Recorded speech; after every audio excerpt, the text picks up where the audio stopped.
Comedy చేయి, emotional చేయి, నీ నటనతో వాళ్ళని నవ్వించు, ఏడిపించు, నీ వీడియోస్ కోసం తప్పించేలా చేయి. కానీ రే నీ స్వార్థం కోసం వాళ్ళని మోసం మాత్రం చేయకురా సిద్ధు. నువ్వు చేసే మోసం వల్ల అవతల ఎన్నో జీవితాలు నాశనం అవుతాయి. ఆ పాపం మనకొద్దురా సిద్ధు. నీ వీడియోస్ వచ్చి నిన్ను ఫాలో అయ్యే వాళ్ళల్లో నలుగురు చదువుకునేటోళ్ళుంటే ఆరుగురు ఏం తెలియని వాళ్ళు ఉంటారు. చెప్పే మాటలు చదువుకున్న నలుగురు నమ్మరు, కానీ చదువుకున్న ఆరుగురు మాత్రం గుట్టిగా నీ మాటలు నమ్ముతారు, చచ్చిపోతారు. నలుగురిని నవ్విద్దాం, దాని వల్ల వచ్చే డబ్బును అనుభవిద్దాం. అది జాలరా మనకు. కానీ తాటి వద్దురా సిద్ధుగా, గుర్తు పెట్టుకో.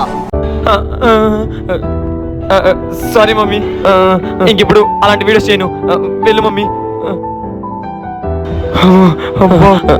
Sorry my dear followers. One last dialogue.